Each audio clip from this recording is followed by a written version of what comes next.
there had been some questions that were posed for Mary. So maybe and there was also one that was that I was also asked to give an answer. So I'll try doing that. So let's start off with Mary, and then I will also add a little something, and then if the other two also have any responses, and also then we'll open up for the audience, and Lunar will let us know if there are any questions from the online audience. I also have a question for Mary that I'll put in a little later. Okay. So although I've been questioning her like for about 4 hours all afternoon. And do I get a PhD? So that's why I'm really sorry. She kind of already, her voice is kind of, right. So, Mary, I'll let you go first. One of the questions was, can we construct even more innovative and well accepted ESG frameworks from the standpoint of civilization at the civilizational level as the engine to generate ESG indicators? For example, referring to the ways in which various indigenous or traditional cultures place value on three different dimensions: the relationship between humans in the natural world and humans and the cosmos. So that was one of the questions. So I think this question about whether we can have more fundamental in order to then categorize them into 3 specific categories, I think I would look at it the other way around, that first we need to understand better what's important to people, because the kind of things that we measure about what is important to people have missed out so many things. You wouldn't believe how many times around the world we are finding that to speak kindly and be gentle in relationships is very high on the list of many people. To be able to laugh and have fun in life and be creative is quite high. But I don't think these things are necessarily regularly measured. So first we have to find out more. And in order to find out more, I think we need systems like We Value, where you do not take an external framework and fit it onto the people. You simply ask and elicit and listen. When we've done that, we may see patterns. We may develop a new framework based on the patterns seen, an empirical system. So I would say that's the way I would look at that. So, okay, I'll just follow up then on that question, then back to Mary for answering some of the other questions. So, right, that question I think is really at the core of some of the issues that are being, that revolve around these issues of universal value indicators and local or civilizational values, which is, the question is, are we really, when we look at some of these lists of indicators, whether they are SDG indicators or ESG, social indicators of ESG, are these really just emanating from one system of values, let's say Western, so-called universal Western values, and then being used to measure everybody regardless of what their own values are? And so perhaps we should have something different where we're actually looking at the value systems of different cultures and civilizations.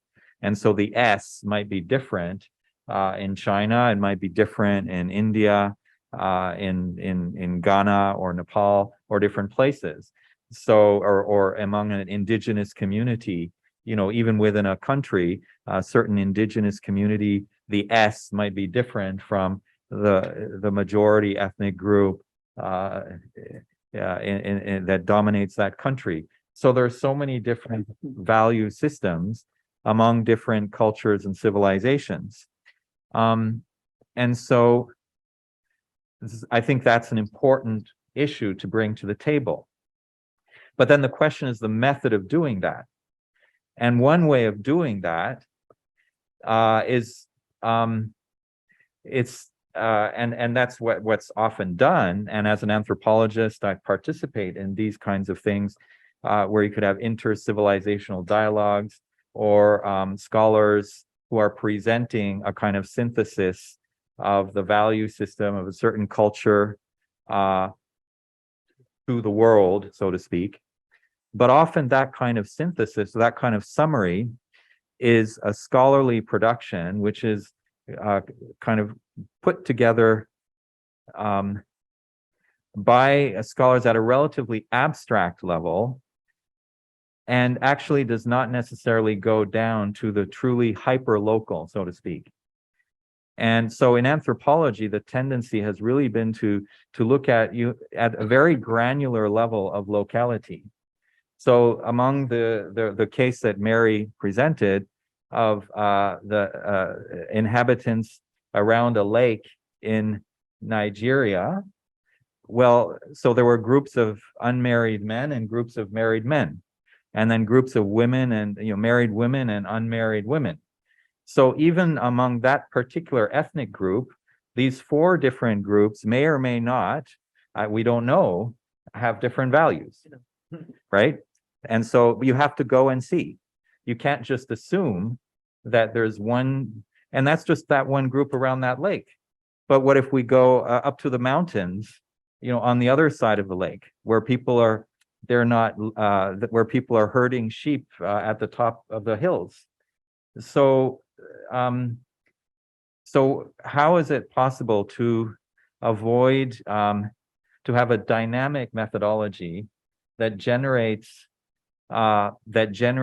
actionable value frameworks and narratives that can be linked up with universal discourses and standards of assessment and so on, which are not kind of stuck at a level of a static generalization of a whole country, a whole civilization, or a whole culture.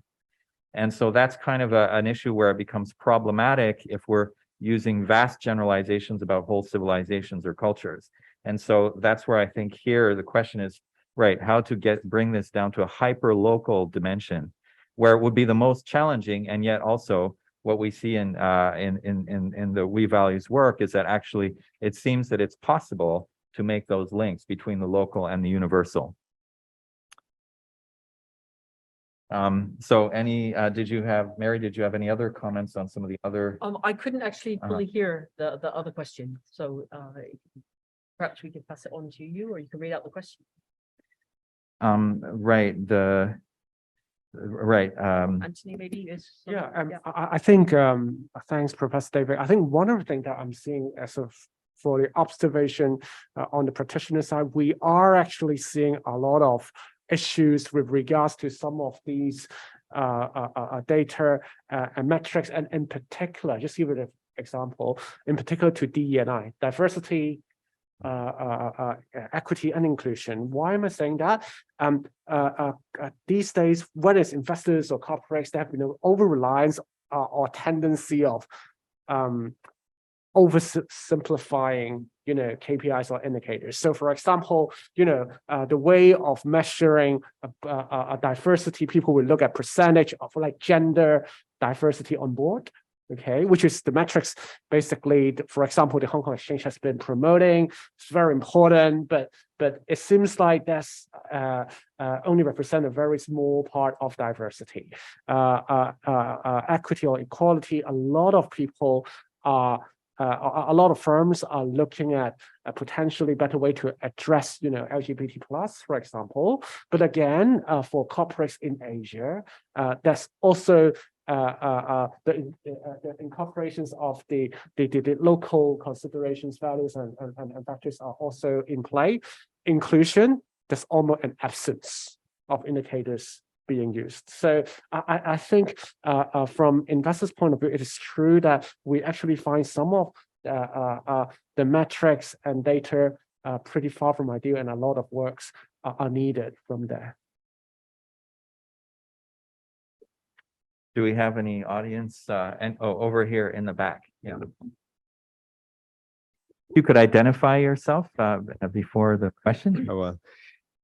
First of all, I want to say thank you for sharing your experience and your wisdom.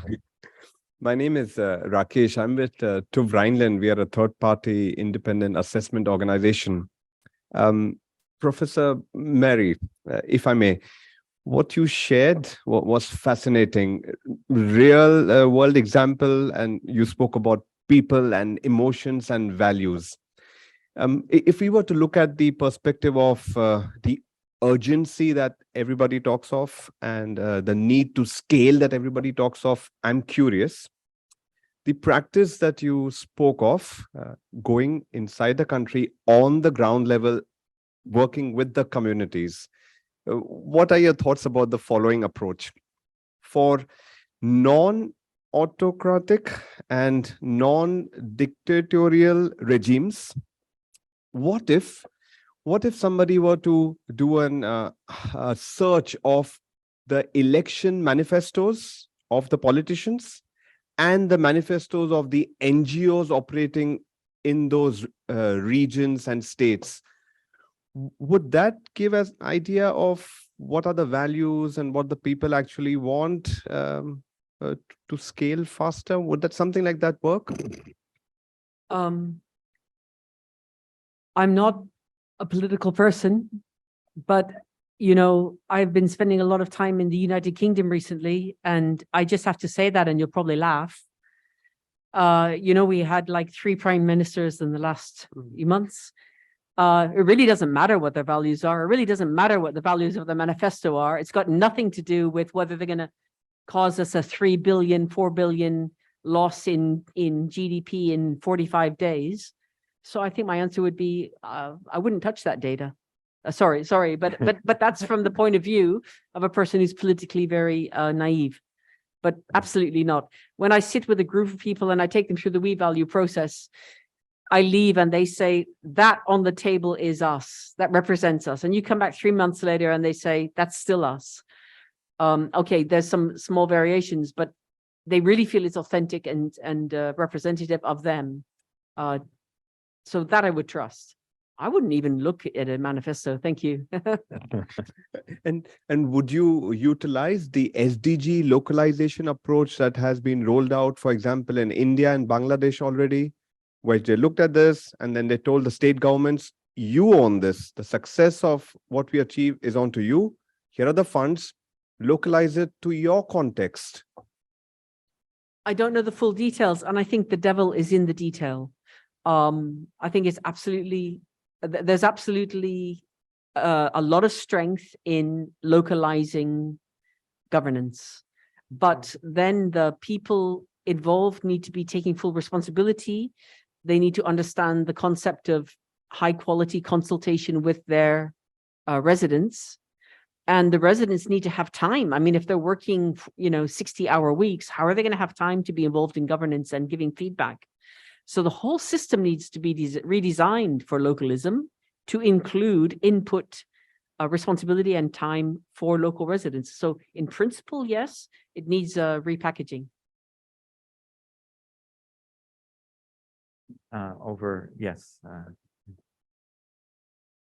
Hello, Professor Harder. Thank you for your presentation. I really enjoyed it. So my name is Cheris, and I'm a year 1 law student at the University of Hong Kong. So I had a question after listening to your presentation. That is, would it be a constraint for the research if the people who were being interviewed, if I can put it that way, they might not have that much education, or they might not have like that much access to information or like ideas or on the internet? Would that affect the results in terms of like aspects about governance, politics, community-wide values, and that kind of stuff? So would that affect like the results of your research, and would that affect how you would have to like shape your research in particular areas? Thank you. For the it's a very good question. At the end of the day, the We Value process crystallizes what is already important to people in a group.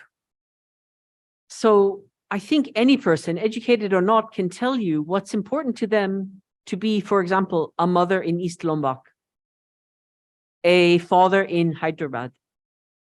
we've had zero problems. We've worked in slums, in extremely poor areas, even deprived areas of the United Kingdom, and found no problem at all with people saying what's important to them in a group that they're familiar with.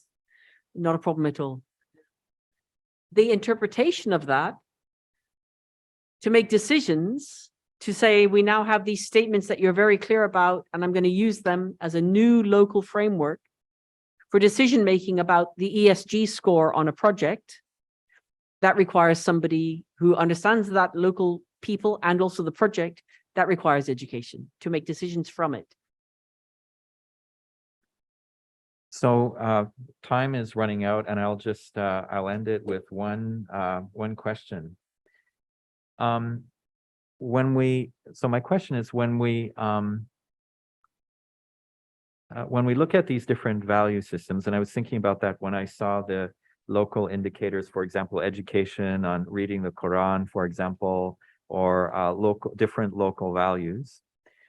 And it's sometimes there might be some tensions between the values of different stakeholders at different points along this process. So at the level of financial institutions of investors, a lot of the ESG is actually about the values of the investors, and they want their investments to actually, or some of these, I think, standards and so on, are also about using certain investments to actually effect or help to effect a process of social transformation, for example, by promoting gender equality or other things that actually may not be highly valued in certain localities. So so knowing all of these local values, how does that, how to square that with potential tensions between the values of investors and big financial capitals and the publics to whom they are accountable, which are in Western countries or in political capitals, and those of these local communities where values are being conveyed up this channels. So how would you see these issues being addressed? Me? Yeah. Very popular today. The We Value process that I've been developing has one core aim. It's to crystallize the existing values of a local group. It doesn't involve interpreting them under a particular question. So if the investor has a particular bias to try to cause a values change locally or introduce gender acceptabilities or something like that, it's absolutely nothing to do with my process. My process is about understanding what is already in situ important to those people. Then the ethical questions of what organizations do with that data are no different than they are right now today. And if they then say, oh, we know that you care about this, but not that, we'll use it to get around you and get our way with you, that's their ethical dilemma. And I hope that they will be held to account. I kind of worry that they might not, but I would like to think they do. David, if I may, chip into that as well. I think it's a very fair point. Up until 2-3 years ago, there are still a lot of debates for financial capital and financial markets as to about whether ESG would be adding value, in a sense that generating outperformance, or they call it alpha generations from the business school point of view, or improve the risk-adjusted return. So better portfolio risk management. Now, if I to be absolutely honest and blunt, I actually think that financial investors or financial institutions need to give way to the actual impact, especially whether on the environmental or the social side, that they try to be generating. Because there's actually, while I have briefly touched on the issue of greenwashing in my presentations earlier, there are actually new terms being coined, and people are looking at potential SDG washing and other issues as well. So while the incentives for ESG integrations for asset managers are quite clear, this is also a way that they need to be very clear about. So very cautious about their claims and the choice of words that they have, and to be robust about the methodologies that they employ. Can I come back to this?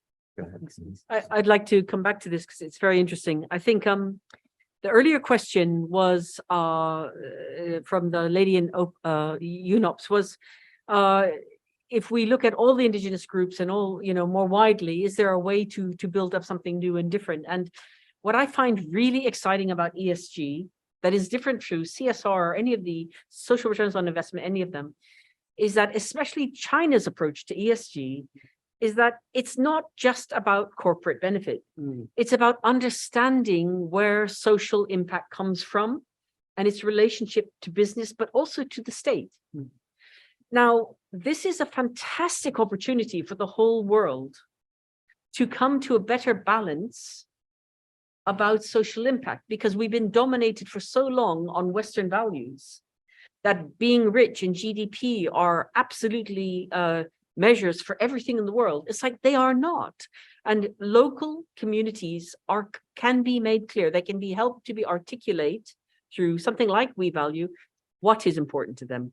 And we need to study from scratch. We need to have a blank piece of paper and learn, what do all these little groups say is important to them? There are only so many things that are important to you humans. We will find patterns. Let's learn about this. Let's use this as an opportunity to completely re-educate us about what is fundamentally important to humans. Then we can easily have frameworks for ESG, for state benefits, for all sorts of things. Let's use this opportunity and let's get ahead while China is pushing the boat, because China is interested in the combination of state and enterprise. Let's do a really good job before it becomes perverted only for Western type values.